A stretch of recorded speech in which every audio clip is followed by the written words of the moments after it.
आज की इस प्रेस वार्ता में हम आप सभी का स्वागत करते हैं।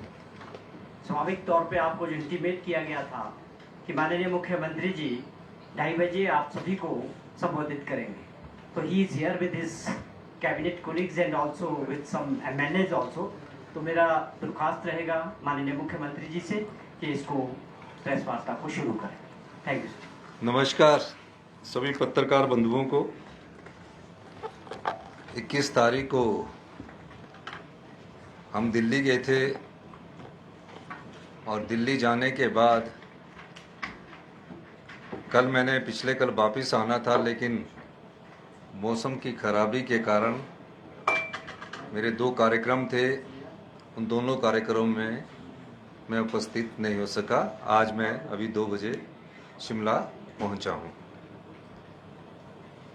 देश के प्रधानमंत्री जी से हमारी मुलाकात हुई और हमने उनसे हिमाचल के जो हित है उस संदर्भ में बात की, और निश्चित तौर पर मुझे प्रधानमंत्री जी ने कहा कि जो बागवानों का तुर्की के सेब से मार पड़ती थी वो आने वाले समय में नहीं पड़ेगी। इसके लिए मैं अपनी सरकार के सभी कैबिनेट कोलीग्स का धन्यवाद भी करना चाहता हूं। पिछले 3-4 दिन से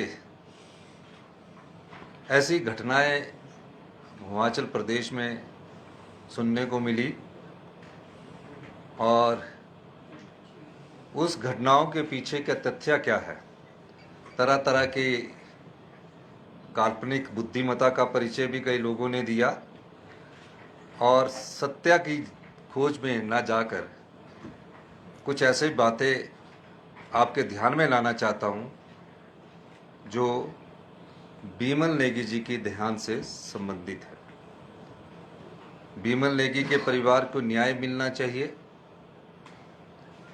और बीमल नेगी जी की किन परिस्थितियों में उन्होंने आत्महत्या की है या कोई और बात है, उसकी पूरी जानकारी जनता के बीच में आनी चाहिए। बीमल नेगी जी की पत्नी मुझे सचिवालय में मिले। मैंने डीजीपी साहब को फ़ोन किया कि उनके जो पति है, जो पिछले कुछ दिनों से घर नहीं आए हैं, अपने घर वालों से संपर्क नहीं किया है, तो परिवार वालों को उसकी चिंता होती है। उनकी पत्नी जी को भी उसकी चिंता थी। वो मेरे पास आए और उन्होंने कहा कि हमारे पति की कोई अता पता नहीं लग रहा है। मैंने डीजीपी साहब को फ़ोन किया और डीजीपी साहब ने कहा कि हम उसकी खोज कर रहे हैं, और इस मामले को मैंने कहा कि जो भी है तुरंत प्रभाव से इसकी खोज की जाए।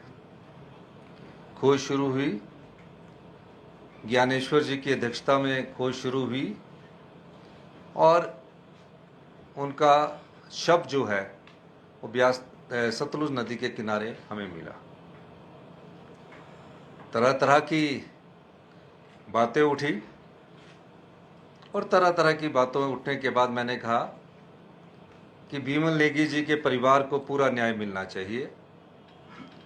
उनका पार्थिव शरीर जब शिमला लाया जा रहा था, उस समय कुछ शंकाएं पैदा हुई, और पावर कारपोरेशन के एम्प्लॉइज ने उनसे बातचीत की। शव को सड़क पर रखा गया, और उनके परिवार वालों द्वारा जगत नेगी जी ने बात की। जगत नेगी जी मेरे पास आए। उन्होंने कहा कि जो देश राज है उसको सस्पेंड कीजिए, और जो वहाँ के एमडी मीना जी है उनको आप तुरंत पद से हटा दीजिए। मुख्यमंत्री होने के नाते मैंने उनकी परिवार की भावनाओं का आदर किया, और मैंने कहा कि बीमल नेगी जी के परिवार को न्याय मिलेगा, आप जाइए। और मेरी जगत नेगी जी ने टेलीफोन पर बीमल नेगी जी की धर्मपत्नी जी से बात करवाई। मैंने उन्हें पूरा भरोसा दिलाया कि पूरा न्याय मिलेगा। उस समय भारतीय जनता पार्टी ने उस पर राजनीति करनी शुरू कर दी।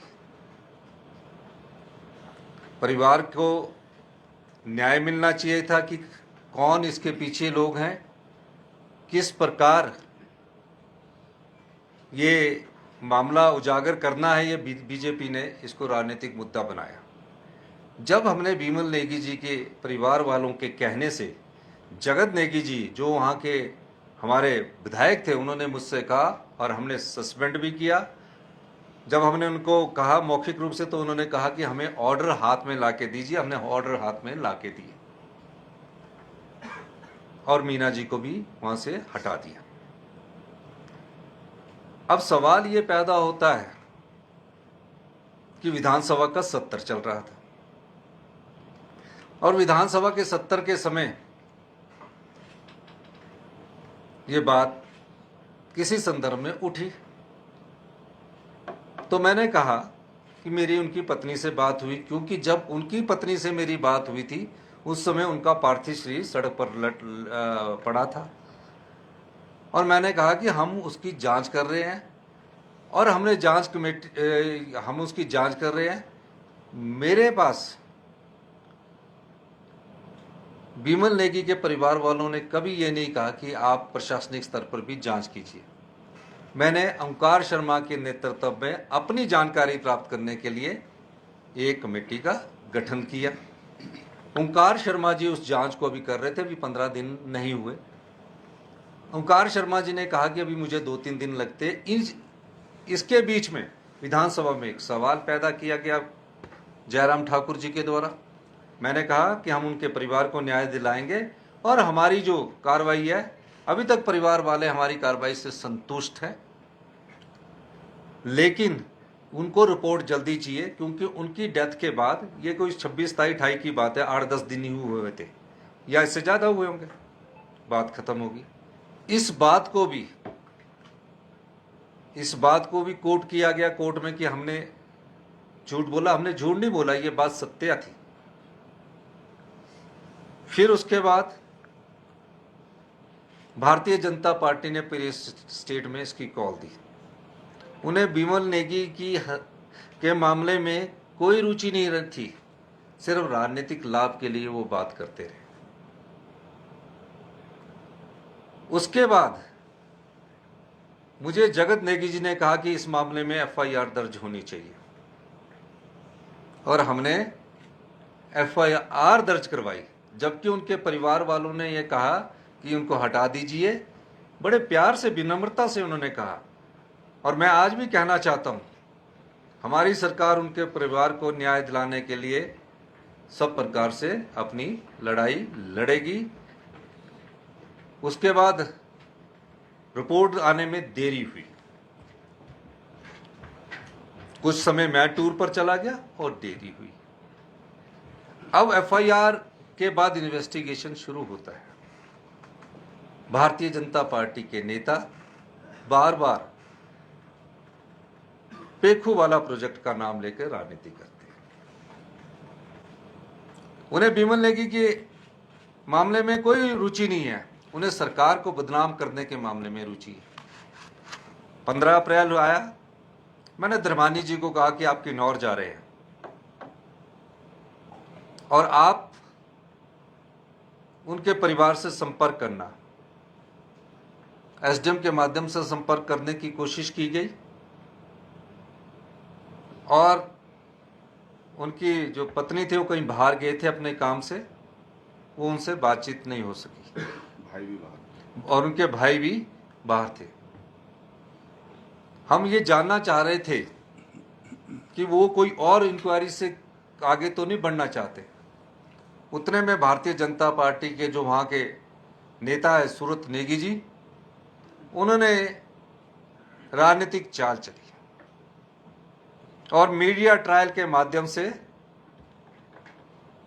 जनता को भ्रमित करने लगे कि प्रोजेक्ट है, उस प्रोजेक्ट के तहत भ्रष्टाचार हुआ है।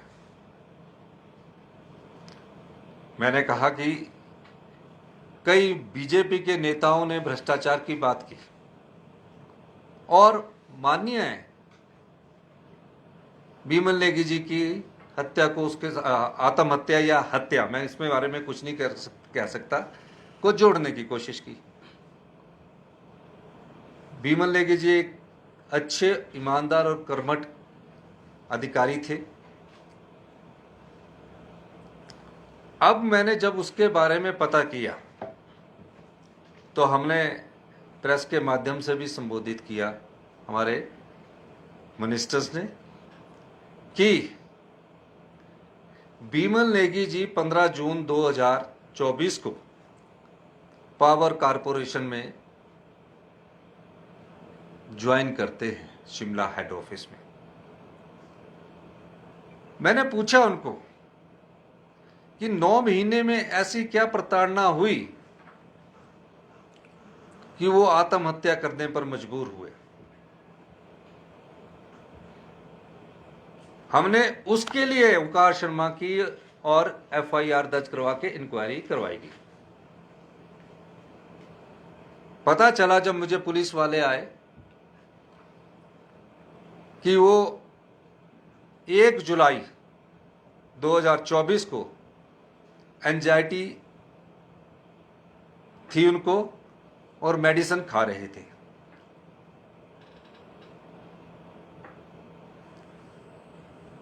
लेकिन क्या उन पर किस प्रकार का इन अधिकारियों ने दबाव डाला, उसकी जांच भी हमें करनी जरूरी थी।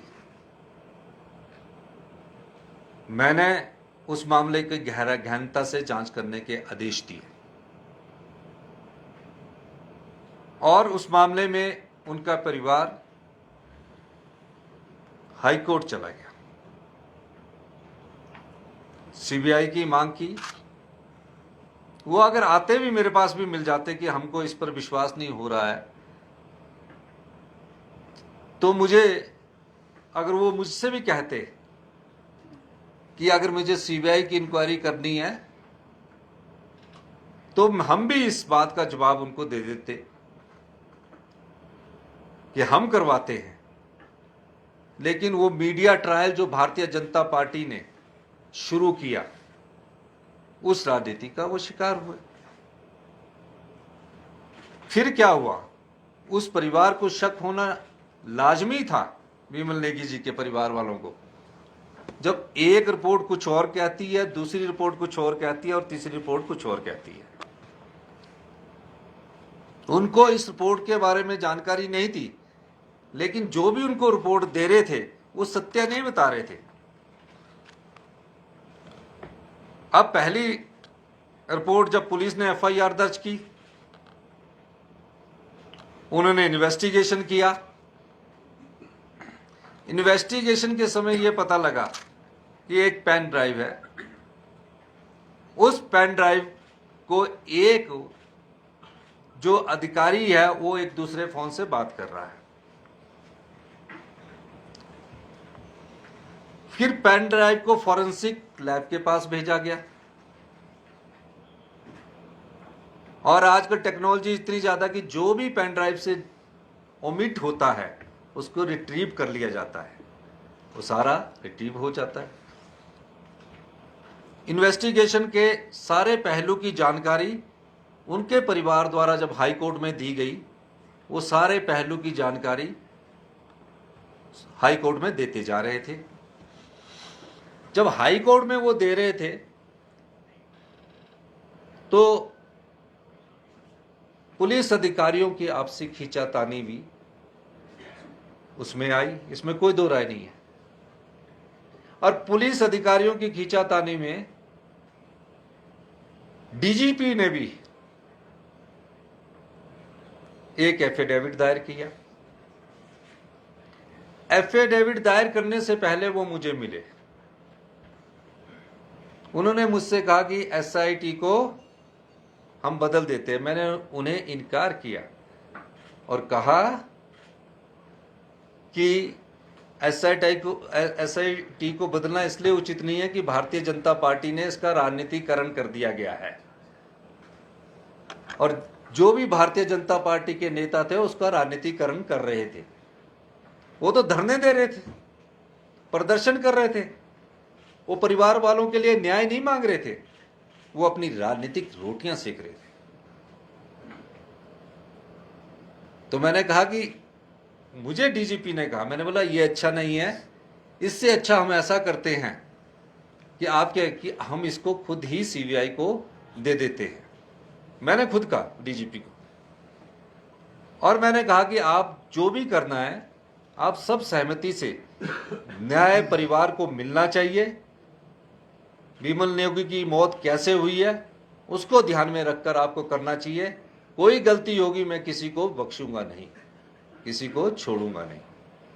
पर भारतीय जनता पार्टी को राजनीति करनी थी, और डीजीपी और चीफ सेक्रेटरी साहब और मैंने AG को बोला जो भी है आप बैठ के सच्चाई को सामने लाना। मैंने खुद कहा, एफिडेविट फाइल हो गया।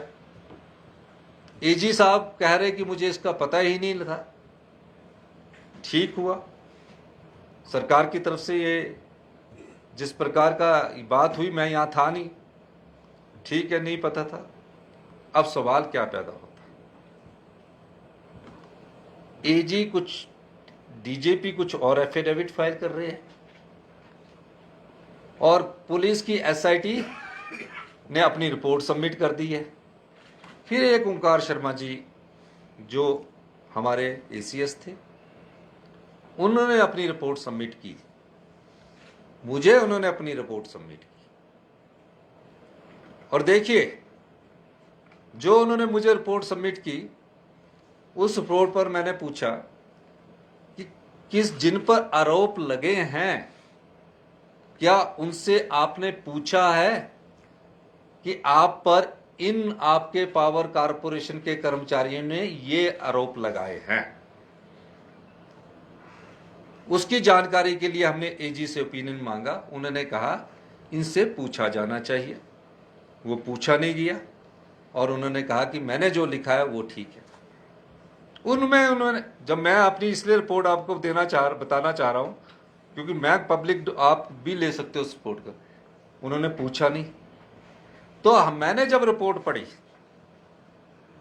तो उसमें सबसे बड़ा आरोप एक विपिन गुलेरिया जी थे, जो पावर कारपोरेशन के एम्प्लॉइज थे, और एक दो लोग और थे। उन्होंने मीना और देशराज पर आरोप लगाए, और उसमें पेखू वाला प्रोजेक्ट भी जोड़ा। अब पेखू वाला जब प्रोजेक्ट जुड़ गया, जो कि सबसे बड़ा हिमाचल का 32 मेगावाट का प्रोजेक्ट था, तो मैंने पूछा जो आरोप लगाने वाला, अभी आते हुए मैंने पूछा वो कौन है? वो पेखू वाला प्रोजेक्ट का हेड था। पेखू वाला प्रोजेक्ट का हेड कौन था? जो मीना और देशराज पर आरोप लगा रहा था। उस, ठीक है, हेड ऑफ द प्रोजेक्ट कौन था? मैंने पूछा वो कब तक था? मैंने प्रोजेक्ट का शिलान्यास किया, अप्रैल महीने में शिलान्यास किया, और 15 अप्रैल 2025 से पहले वो बनकर तैयार हो गया। प्रोजेक्ट का हेड करने वाला अगस्त 2024 तक था, नहीं 15 अप्रैल 2024 को पूर्ण हो गया। 15 अप्रैल 2024 को पूर्ण हो गया। अब 15 अप्रैल 2024 को प्रोजेक्ट हुआ, प्रोजेक्ट का हेड अगस्त 2024 तक था। जब मुझे पता लगा कि उन्होंने एलिगेशन लगाए, तो मैंने बोला इस एलिगेशन का जवाब उनसे पूछा जाना चाहिए, कानूनी राय ली जानी चाहिए। ये ACS की रिपोर्ट में था। ACS साहब ने कहा कि इसके लिए कोई स्पेशल टीम गठित की जाए। हमने कहा कि इसके बाद स्पेशल टीम करेंगे, लेकिन जिसने आरोप लगाए वो बात भी सत्यता आनी चाहिए। अब हुआ क्या? भ्रष्टाचार पर चर्चा दिसंबर में आई। हमने विधानसभा में उस चर्चा को स्वीकार किया। उस समय उनके नेताओं ने पेखू वाला पर भ्रष्टाचार के आरोप लगाए। और ये कहा कि जो हिमाचल का पेखू वाला प्रोजेक्ट 220 करोड़ रुपए का है, जिसमें 6 करोड़ 51 लाख यूनिट बिजली पैदा होनी है, और गुजरात का जो प्रोजेक्ट है 144 करोड़ का है, जो कि झूठ बोला गया। तो मैंने विधानसभा में कागज रखे, और विधानसभा में दिसंबर 2024 में कागज रखे हुए हैं। दिसंबर 2024 में कागज विधानसभा की आप फाइल पर जा सकते हैं। बिमल नेगी जी की परिवार के साथ नहीं है उसमें। उस समय बिमल नेगी जी फीडबैक देने के लिए जब ये काम हुआ था सबके साथ आए होंगे, ठीक हुआ। और जब कल जयराम ठाकुर जी प्रेस कॉन्फ्रेंस कर रहे थे और इस मुद्दे को बात कर रहे थे, मैं चाहूंगा कि जयराम ठाकुर जी जो भी है वो तथ्यों के साथ बात करें। जब कागज विधानसभा में रख दिए जाते हैं और उस कागज की सत्यता होती है, अटेस्ट करके रखते हैं, अगर कोई झूठ बोलता है तो उसके खिलाफ विधानसभा का अध्यक्ष कार्रवाई कर सकता है। अब जो प्रोजेक्ट का हेड है, अभी तक उसमें जो भी प्रोजेक्ट की पेमेंट हुई है वो की है जिसने आरोप लगाए विपिन गुलेरिया ने, उसने 170 करोड़ की पेमेंट कर दी है, जिसने अपने अधिकारियों पर आरोप लगाए।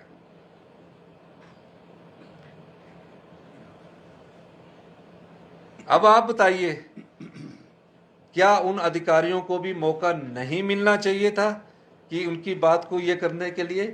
वो मैंने ओंकार शर्मा जी की फाइल पर लिखकर लॉ को भेजा, लॉ का ओपिनियन लिया गया, ये बात होगी। इसलिए मैंने आपको जो कह रहा हूं कि आप सब बातों को बड़े ध्यान से सुनना। एक पत्नी का पति चला गया, एक भाई का भाई चला गया, भारतीय जनता पार्टी राजनीति कर रही है। मीडिया की ट्रायल के द्वारा बिमल नेगी की जो मौत हुई है उसके पीछे वो अपना स्वार्थ साध रही है। उनके परिवार के साथ उनको कोई सहानुभूति नहीं है, मैं दावे के साथ कह सकता हूं। हम आज भी उनके परिवार के साथ है। अगर अन्याय होगा फिर भी पूरी सरकार बिमल नेगी जी के परिवार के साथ खड़ी होगी। कहीं भी उनको शक होगा, हम उस चीज को जनता की अदालत में उनके परिवार के सामने लाएंगे। तो ये तो है इस रिपोर्ट्स की बात। कॉपियां ले सकते हैं आप, जो भी चाहना चाहे ले सकते हैं, जिस प्रकार भी लेना चाहे। और ये बार बार मीडिया ट्रायल करके वो लोग भ्रष्टाचार की बात कर रहे हैं जो भ्रष्टाचार में जिनके खिलाफ उनके पूर्व मंत्री और उनके खिलाफ हमारे पास कागज, वो लोग बात कर रहे हैं। एक अभी नए एमपी बने हर्ष महाजन जी, जो भ्रष्टाचार के वोटरों पर चुनकर राज्यसभा के एमपी बने हैं। एमएलए खरीदे गए, एमएलए खरीदे के बने ना, मेजोरिटी कांग्रेस की थी। और हिमाचल प्रदेश की जनता और देवी देवताओं के आशीर्वाद से हमें द्वारा 40 पर पहुंचाया। वो कल परसों भ्रष्टाचार की बात कर रहे थे। जब वो चेयरमैन बने हिमाचल प्रदेश कोऑपरेटिव बैंक के, तो उनके खिलाफ भ्रष्टाचार का केस भारतीय जनता पार्टी ने रजिस्टर्ड किया। और भारतीय जनता पार्टी ने रजिस्टर्ड किया कि वो चेयरमैन गलत बने हैं। वो जिस सोसाइटी के मेंबर बने हैं वहां कभी रहे ही नहीं है, और चुनावों से पहले उसको थोड़ा विड्रॉ कर दिया गया।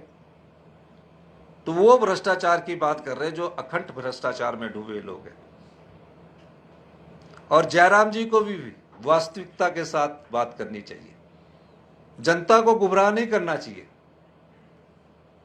5 साल बाद चुनाव आते हैं, जनता उसका जवाब देती है। झूठ जितना मर्जी बार बोला जाए, उसका सामना सच्चाई से होता है, और सच्चाई के साथ झूठ कई बार टकराता है। बार बार झूठ बोलने से सच साबित नहीं हो जाता। इसलिए जयराम जी को भी वास्तविकता, क्योंकि वो पूर्व मुख्यमंत्री रह चुके हैं, कागज लेके पूरी इन्वेस्टिगेशन करके बोलना चाहिए। और जिस प्रकार का कोई भी अधिकारी अनुशासनहीनता करता है, किसी भी प्रकार की अनुशासनहीनता हमारी सरकार में सहन नहीं की जाएगी। फिर उसके बाद एक और पहलू आता है, हाई कोर्ट का पहलू आया। हाई कोर्ट ने सीबीआई को जांच दी। हिमाचल प्रदेश सरकार, हाई कोर्ट उस जांच को स्वीकार करती है, कोई अपील नहीं करेगी। हम चाहते हैं बिमल नेगी के परिवार को न्याय मिले। लेकिन मैं एक जस्टिस साहब की एक टिप्पणी से सहमत नहीं हूं, जिसमें उन्होंने कहा कि हिमाचल का कोई अधिकारी नहीं होना चाहिए। जब कभी भी कोई ऐसी जांच होती है तो उसमें हिमाचल का और जो बेनिफिशियरी है कोई भी अधिकारी शामिल नहीं हो सकता। ये अपने आप में प्रश्न चिन्ह लगाता है कि हिमाचल के हाई कोर्ट में कितने जस्टिस हैं जो हिमाचल से संबंधित है। ये प्रश्न चिन्ह है। इसलिए इस बात को मैं ये कह रहा हूं कि इस प्रकार की टिप्पणी से हमें बचना चाहिए।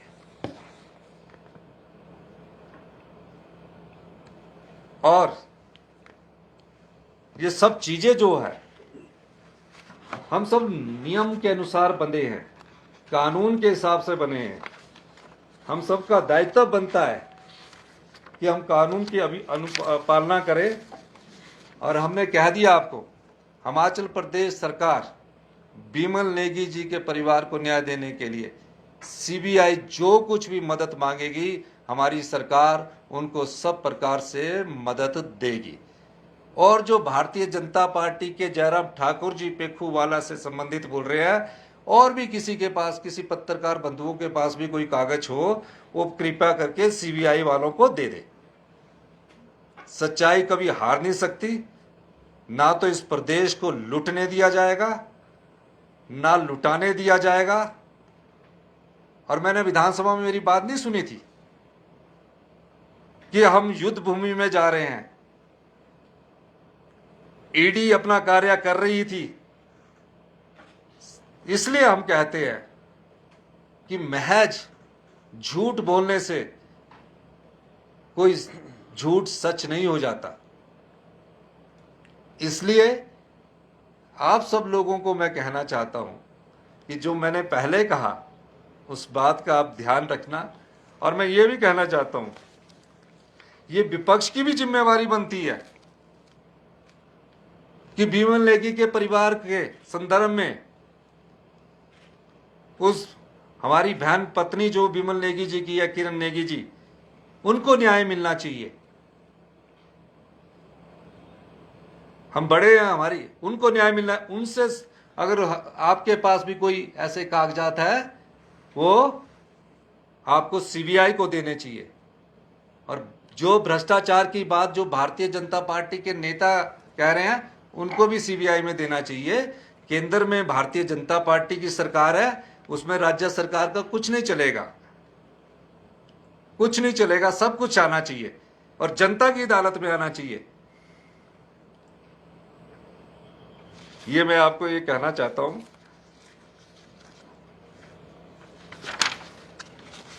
पीछे चर्चा चली कि हम उस पर अपील दायर करना चाह रहे हैं। हम कोई भी अपील,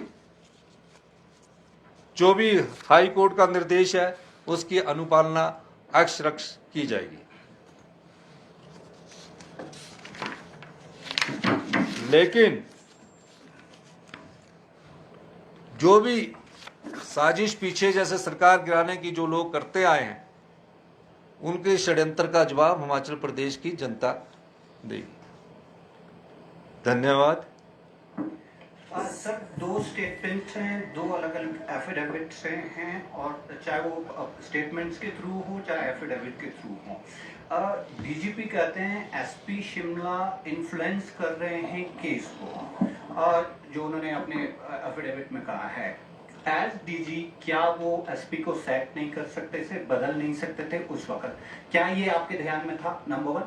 नंबर 2, एसपी कहते हैं, क्योंकि हम जानते हैं हिमाचल प्रदेश सरकार का अगेंस्ट ड्रग्स जीरो टॉलरेंस है, एसपी ने बड़े आरोप लगाए हैं जो डीजीपी हैं वो ड्रग पैडलर्स को प्रोटेक्ट करते हैं।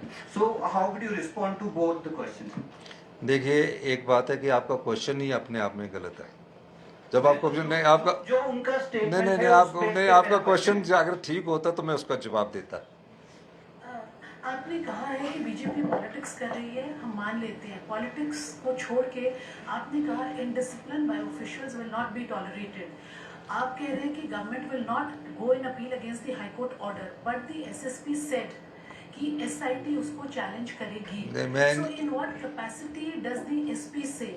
Is that not indiscipline? Secondly, he has raised questions on the Chief Secretary, Constitutional Authority, former DC, present DC and the ACS. Is he competent enough to raise questions on all senior officers? Is this not an इस सब मामले की मैं अभी feedback ले रहा हूँ। आपने जो कहा है, अभी मैंने मीटिंग बुलाई है, ये मैं सिर्फ अभी फीडबैक ले रहा हूँ, और हम जो फीडबैक होगा कॉन्स्टिट्यूशनल रूल्स पर परसेप्शन क्या बोलते हैं सब देखा जाएगा। सीएम साहब, डीजीपी ने ऑलरेडी एक लेटर लिखी थी एसीएस को seeking suspension of the SP after his allegations that were made. So any action has been taken on that? नहीं, आपके पास कोई ऐसा लेटर है जिसको लिखा गया? जी, आपके पास है जी। अब तो ये भी बड़ी इंक्वायरी बन गई कि आप लेटर कैसे पहुंच गया सेक्रेटरी, ये भी तो पूछना पड़ेगा। अगर ये लेटर पड़ा है तो ये भी एक मैटर है, मैटर ऑफ इन्वेस्टिगेशन है कि मुझे अभी तक पहुंचा नहीं है जो अभी चल रहा है। और आप सुनिए, आप मेरे पास आप देखिए आपकी अच्छी बात है, आई अप्रिशिएट योर व्यू, पर आपके पास पहुंचा और मेरे पास पहुंचा नहीं है, तो ये भी बड़ी अच्छी है कि जो पत्रकारिता के माध्यम से राजनीति कर रहे हैं उनको ये बोलना चाहिए कि सीएम के पास तो पहुंचने दो, 2 बजे आया हूँ, मेरी अभी एक और मीटिंग है। तो ये बड़ी, देखिए मेरी बात सुन है ना, बात आपके पास है, मुझे व्हाट्सएप कर देना अपना, ठीक है? I will inquire this matter. Sir, the other thing which I want to ask is, already High Court ने ये कहा है अपने ऑर्डर में कि जब सरकार के पास ACS की रिपोर्ट आ गई थी, why was the government sitting on it, yes, not taking any action on that? एक बात आपको कहना चाहता हूँ, मैंने तीनों रिपोर्टों का आपको जायजा बता दिया और आपको कहा कि आपने मेरे पास रिपोर्ट आई, मैंने उस पर जब उस रिपोर्ट को पढ़ा मैंने कि वो फैक्ट फाइंडिंग होनी चाहिए थी ना, तो जैसे आप पर आरोप लगा और किसी ने आपके पत्रकार, साथ वाले पत्रकार ने आरोप लगा दिया, क्या नाम है इनका, सौरभ प्राशन ने शैली डोगरा पर आरोप लगा दिया, तो शैली डोगरा को ये अपॉर्चुनिटी तो मिलनी चाहिए कि आप पर जो आरोप लगा है उसकी क्लैरिटी आनी चाहिए थी। तो मैंने जब ये पढ़ी रिपोर्ट तो उसके बाद मैंने चीफ सेक्रेटरी साहब को मार की, although we are taking action लेने लगे, तो चीफ सेक्रेटरी साहब ने हमको बोला लीगल ओपिनियन आप उनसे ले लो, ठीक है? ये कहना कि इतने दिन पड़ी रही, क्या एसआईटी की रिपोर्ट आपके पास नहीं आ रही थी हाई कोर्ट में? ये कहना भी गलत था कि एसआईटी की जो रिपोर्ट थी वो भी आ रही थी और हम इसकी रिपोर्ट भी दे रहे थे। तो जब उसको अपॉर्चुनिटी नहीं दी गई तो मैंने एजी से ओपिनियन मांगा कि जिस पर आरोप लगाया उसका भी एक अधिकार बनता है, हम न्याय की गद्दी पर बैठे, एक के साथ न्याय कर दे, एक के साथ न्याय कर दे, ये नहीं होता। तो मैंने बोला इनसे भी पूछा जाए, और आरोप लगाने वाला कौन है? जो उसका हेड ऑफ प्रोजेक्ट्स है। जब मैंने पढ़ा तो मैंने इनसे पूछा कि ये कौन है, किसका रिश्तेदार है, तो उसका ये दायित्व नहीं बनता था कि इनको पूछना चाहिए। उन्होंने कहा कि मैंने अपनी रिपोर्ट सबमिट कर दी है, और जब उन्होंने रिपोर्ट मैंने उनको फाइल भेजी, उनकी रिपोर्ट सबमिट कर दी, उसके बाद हमने आपको रिपोर्ट ओपन कर दी है। और मुझे ये भी पता होता कि उनका परिवार भी मिलता तो मैं भी सीबीआई को देता, इसमें कोई दो राय नहीं है। सर, आपने अभी एक स्टेटमेंट दी कि डीजीपी साहब ने एफिडेविट फाइल करने से पहले ही हैड मेट यू, और वहां पे आपने ये बोला था उनको कि हम सीबीआई को ये केस हैंडओवर कर देते हैं। But when AG stands in the court and he says कि हम ये ऐसे हम लोग नहीं हैंडओवर करना चाहते हैं, and he is defending this it, तो आरंट दीस टू नहीं मेरी बात सुनिए, कॉन्ट्राडिक्टरी? जब मेरे से बात हुई थी तो मैंने उनसे बात की थी, फिर मैंने डीजीपी को बोला आप चीफ सेक्रेटरी और एजी बैठ के इस पर फैसला करें, ये बात थी, ठीक है? उसमें। और उसके बाद आपको एक बता दे, उसके बाद उनकी मीटिंग सवेरे 9 बजे हुई जिस दिन उन्होंने एफिडेविट देना था। मैं उसके बाद निकल गया था, मैं मेरे ख्याल निकला था या अगले दिन आना था, मुझे पता नहीं था। और मैं 4 दिन रह गया। 4 दिन में इतनी बातें हुई। अब हम नीति आयोग की कल बैठक में बैठे थे, मैं आपको ऐसे बोल रहा हूँ, तो 6 बजे मुझे पता लगा कि किसी ने प्रेस कॉन्फ्रेंस कर दी। जो भी है डिसिप्लिन के दायरे में सबको रहना पड़ेगा। उस मामले में मैं अभी एक बैठक जल्दी ही करने जा रहा हूं आपकी प्रेस कॉन्फ्रेंस के बाद। सर डिसिप्लिन की अगर हम बात करें, थैंक यू। सर आप बताओ। सर एक लास्ट क्वेश्चन है सर। दिल्ली गए, नीति आयोग की बैठक में गए और काफी कई साल बाद आपने मीटिंग अटेंड की और प्रधानमंत्री जी से भी मिले। और तो आपको क्या उम्मीद है कि नहीं, को राशि जल्द मिलेगी या इसमें भी डिले होगा? ये एक मेरे को अलग से प्रेस कॉन्फ्रेंस करनी पड़ेगी, इसलिए करनी पड़ेगी क्योंकि ये माहौल जो गरमाया हुआ, उसके बाद मैं आपको कुछ और चीज़ों का आपको जानकारी आपको देता हूँ। एक और मैं कहना चाहता हूँ कि नीति आयोग में जब मैं CR पाटिल जी से मिलने गया तो BBMP का एरिया 11 साल से फंसा पड़ा है। उन्होंने कहा कि शव बांध पर, यार मैं क्वेश्चन का जवाब दे रहा हूँ भैया, आपको इतना इम्पेशेंट होने की जरूरत क्या है? अभी बात दे रहा हूँ ना, जब वो सवाल पूछ रहे। तो उसके बाद ये CR पाटिल जी के साथ मेरी मुलाकात हुई। किशाऊ बांध पर वो बातचीत करना चाहते थे। किशाऊ बांध की बातचीत में उन्होंने कहा कि हिमाचल उसमें अड़ंगा ना अड़ाए। मैंने कहा पहले जो 11 साल से हिमाचल जनता का जो पैसा फंसा है BBMP का, उसका एफिडेविट सुप्रीम कोर्ट में दाखिल कीजिए। सुप्रीम कोर्ट ने हमें अवार्ड किया है, उसके बाद हम किशाऊ बांध की बात करेंगे। धन्यवाद। चलिए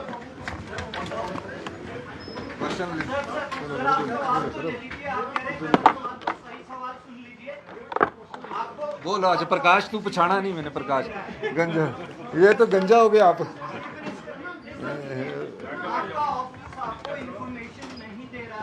प्रकाश आपको पछाना ही नहीं है, क्या हुआ ये? बोलो बोलो, आप पछाना। आपके क्वेश्चन के लिए बैठ गया, बताइए। मेरा सवाल ये है, SIT कह रही है कि हम लोग जो है अपील में जाएंगे, क्या सरकार SIT को परमिशन देगी? क्योंकि आपकी परमिशन ऐसा है, ये जो भी मामला है, इस सारे मामले की अभी जाके मैं तहकीकात कर रहा हूँ, वही बात कह रहा हूँ। धन्यवाद। ये सेब इंपोर्ट पर, तुर्की के सेब पर नहीं, हमारे हिंदुस्तान की सरकार खरीदेगी। सर लगातार बहुत कोविड के मामले बढ़ रहे हैं सर। सर